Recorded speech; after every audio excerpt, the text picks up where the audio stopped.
watching News 25. Local coverage you can count on. News 25 is brought to you by J.K. Nelson Law, voted best of Pahrump for 4 years. Give them a call, 775-727-9900. News 25 is also brought to you by Gunny's Air Conditioning and Heating, new, service, and repair. Call Gunny's, 775-727-6800.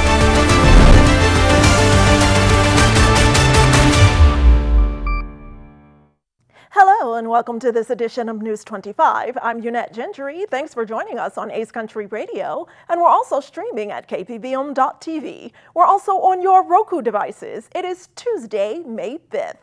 In our top story, an arrest is reported for a homeless man taken into custody on multiple charges. The suspect was reportedly in possession of a gun as a prohibited person and reportedly a convicted sex offender. Christy Willis has this story.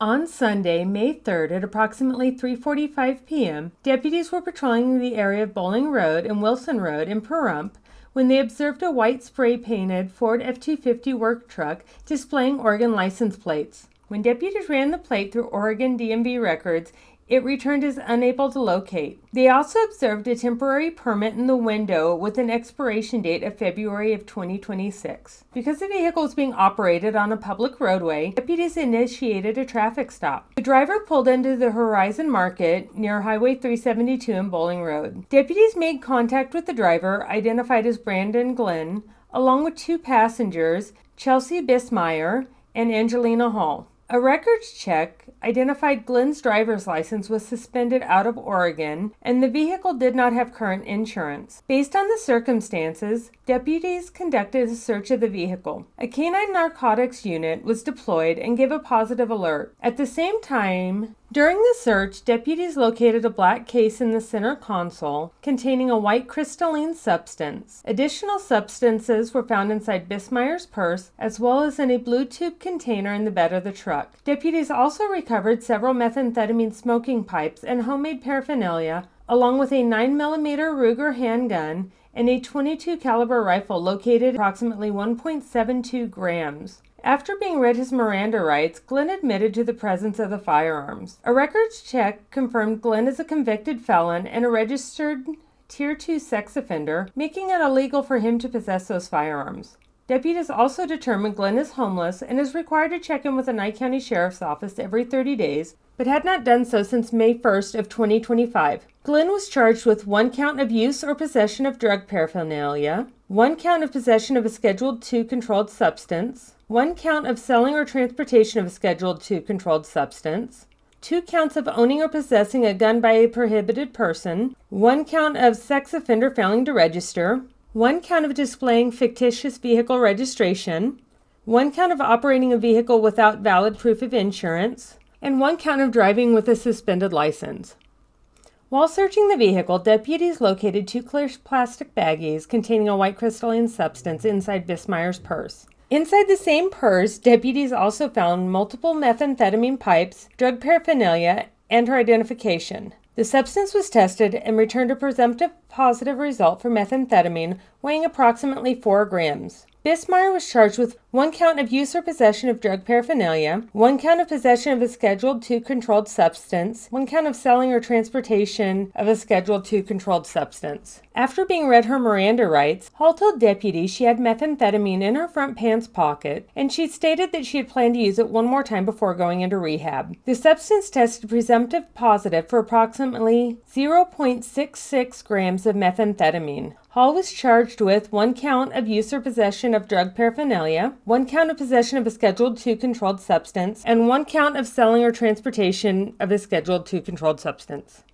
And another man is under arrest after a reported stabbing here in Pahrump.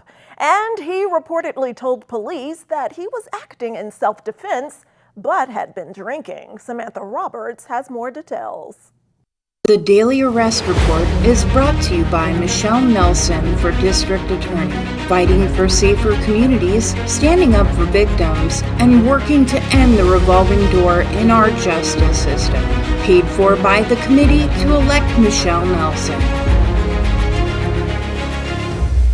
On May 1st at approximately 9:31 p.m., Nye County Sheriff's deputies responded to a report of a stabbing at a residence. When deputies arrived, they made contact with the homeowner and entered the residence, where the incident occurred in the south corner of the home. Deputies observed a significant amount of blood on the floor near the back door, along with an elderly woman seated on a couch nearby. The suspect was identified as Aaron Drennan, who had been staying at the home temporarily while looking for work. According to witnesses, Drennan was seen coming from another area of the residence toward the victim. One witness reported that her view was partially blocked by a folded treadmill, but she saw Drennan raise what she described as a stick-like object and strike the victim. Another person in the home reported hearing the victim cry out. One resident exited through the back door to alert a neighbor to call 911, while another went inside to intervene. A witness outside reported hearing a guttural noise before seeing the victim collapse, with Drennan standing over him. When confronted, Drennan reportedly said, "Oh no," and began moving toward another person in the home. She told him someone else was already calling 911. Drennan then removed his shirt and attempted to stop the bleeding before fleeing the scene on foot prior to deputies' arrival. The victim was transported to Desert View Hospital and later airlifted to Las Vegas for advanced medical care. Deputies reported a severe stab wound to the lower abdomen, described as life-threatening. After an extensive search, Drennan was located the following morning around 9:30 a.m. Deputies say he was read his Miranda rights and admitted to stabbing the victim, claiming he believed he was acting in self-defense and that he had been drinking. Drennan is now facing multiple charges, including attempted murder, as he intentionally caused life-threatening injuries, battery with the use of a deadly weapon causing substantial bodily harm, battery with the use of a deadly weapon involving an older person, and elder abuse. And today in a Pahrump court, a judge throws out a case after saying there's not enough evidence to move forward. On Tuesday, May 5th, William Carnes appeared in court again for his arraignment. During the hearing, the district attorney's office requested additional time, stating that investigators are still in the process of receiving and reviewing evidence from the sheriff's office. Judge, the state's going to be asking us some additional time. The investigation on this case is still ongoing. We're still receiving additional pieces of evidence from the sheriff's office, as most recently as this morning. We're going to ask for more time. Because of the ongoing evidence collection, the case is not yet ready to move forward. We can notify the court and issue a summons at the appropriate time when the investigation is complete. So today was the time and place set to produce a charging document. That's correct. You haven't as of yet. That's correct. But you have at least 3 years. Correct. Okay. So you just want a status, an appearance date in the future? No, we can just issue a summons at the appropriate time. Yeah. So release without obligation to the court this morning? That's correct. So be it. Judge Kirk Vitto advised Carnes that the district attorney's office has released him without obligation at this time. However, prosecutors still have time to file charges, up to 1 year for misdemeanors, 2 years for gross misdemeanors, and 3 years for felony charges, with some charges carrying longer statutes of limitations. Mr. Carnes, today was the time and place given for the prosecution to prepare and present a charging document. Obviously, as of this morning, they haven't. It doesn't mean that they won't. It only means that at this juncture, they haven't. They have a year to file misdemeanor charges, 2 years to file gross misdemeanor charges, at least 3 years to file felony charges. There are some situations where the statute of limitations is longer for certain offenses. Why am I telling you this? It's in your best interest to make sure that the court has your best contact information, your best mailing address, so that if and when or should the prosecution file a charging document in the future, you can be summoned back into court as opposed to a warrant being issued for your arrest. Okay? Other than that, you're released without obligation to the court at this juncture, and if the prosecution files charges, we'll see you at some point in the future. Thank you, Your Honor. Thank you, sir. As of now, no charges have been formally filed. KPVM will continue to provide updates as more information becomes available. And Pahrump city planners are literally paving the way, laying the groundwork for construction of a second location for a well-known Las Vegas casino. As you drive along Highway 160 heading into Pahrump and past the Mountain Falls neighborhood, you'll encounter a roundabout in the future. Construction is due to begin sometime in May in the vicinity of Game Bird Road and the highway.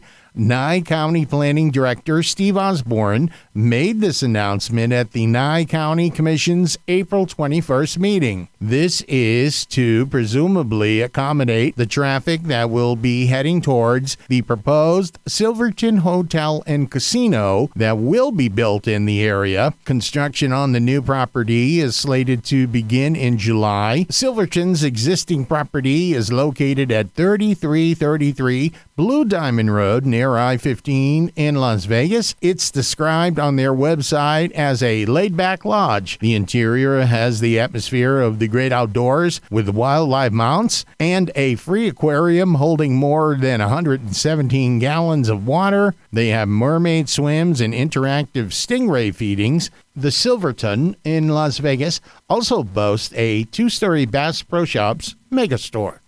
All right, stay tuned. We have exciting news about VGK and more when News 25 returns.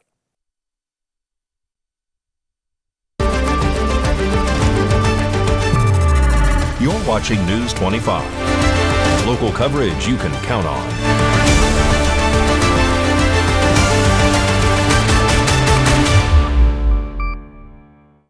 Welcome back to News 25. Well, the Vegas Golden Knights look like a team that's not just playing hockey, they're auditioning for another parade.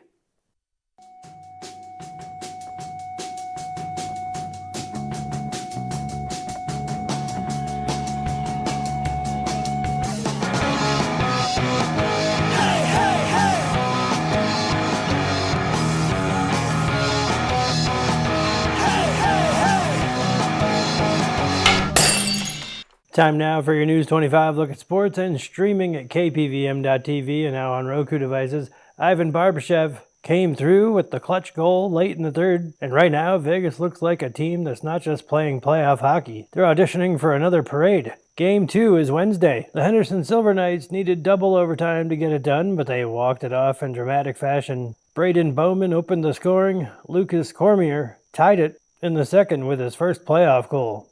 Silver Knights take it 4-3 over at Las Vegas Aviators games.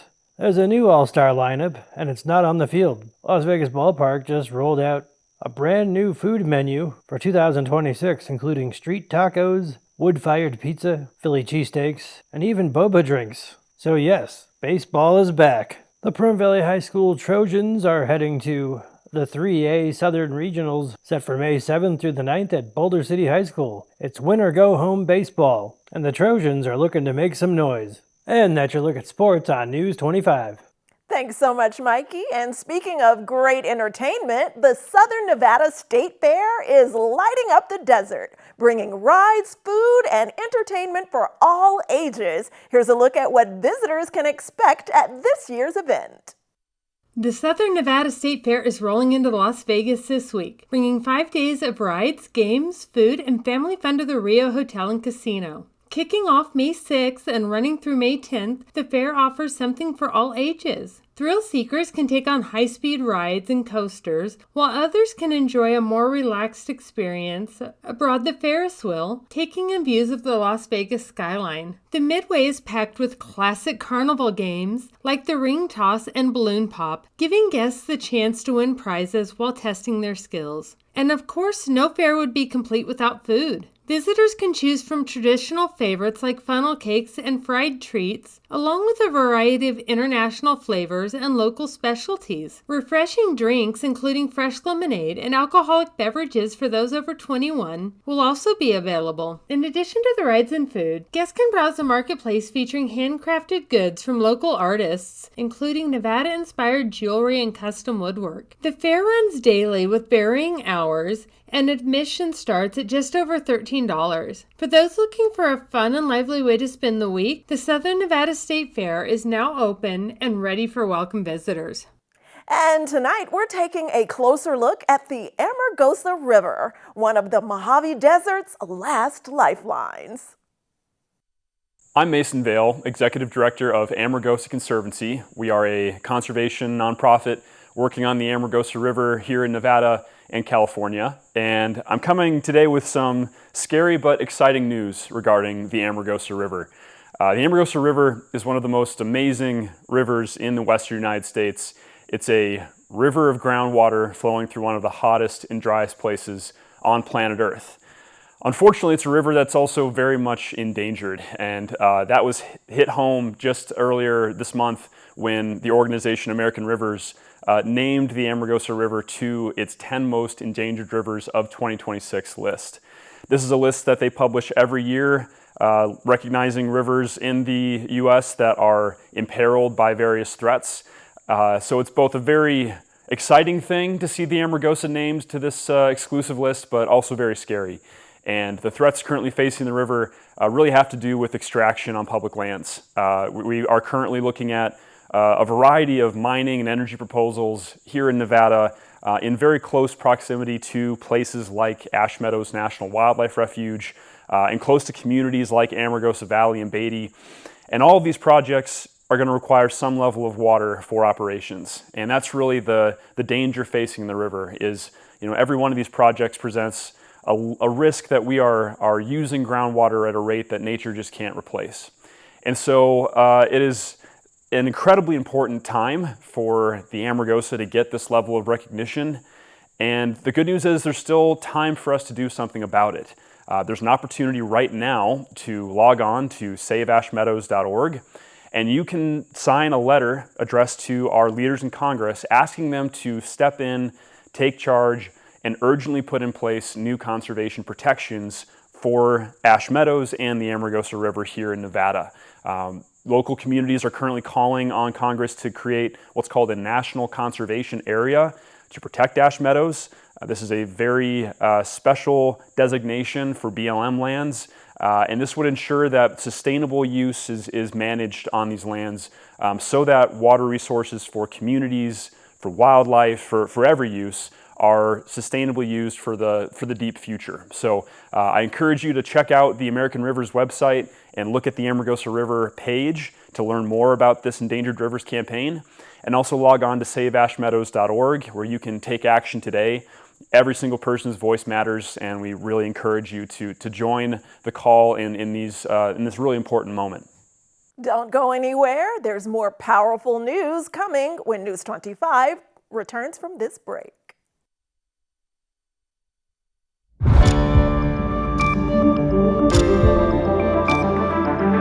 You're watching News 25. Local coverage you can count on. News 25 is brought to you by Mountain West Lawyer, Injury Attorneys, 727-9500.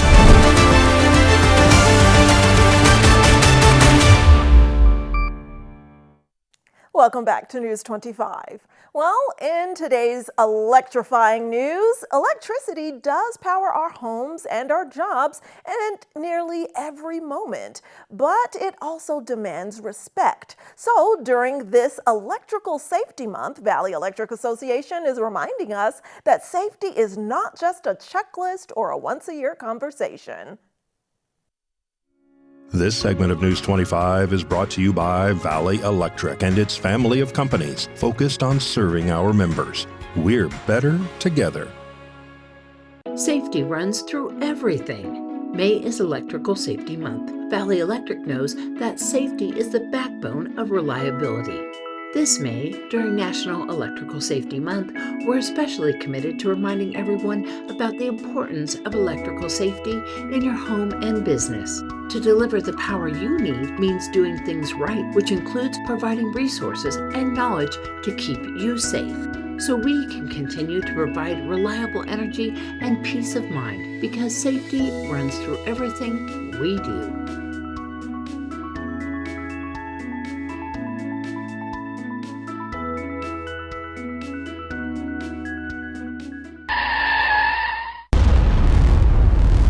News 25 WeatherCam is brought to you by Lerner and Rowe Injury Attorney's Office in Pahrump. In a wreck, need a check? Call 702-877-1500.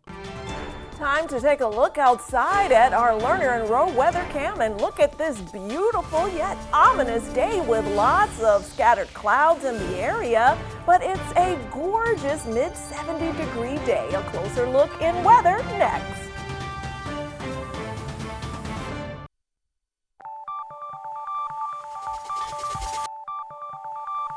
Weather is sponsored by the Nevada Dairy Farmers and the Dairy Council of Nevada, sharing the love of all things dairy. Celebrate the best moments with milk. Milk the moment.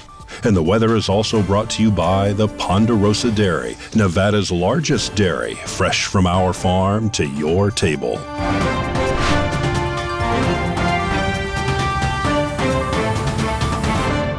Let's take a look at our current weather conditions here in Pahrump and Las Vegas and throughout the Silver State. Death Valley's high today, 85. Las Vegas tops out at only 74 degrees today. Amargosa's high, 75. Beatty's, 71. Goldfield's high, 60. Tonopah tops out in the upper 50s.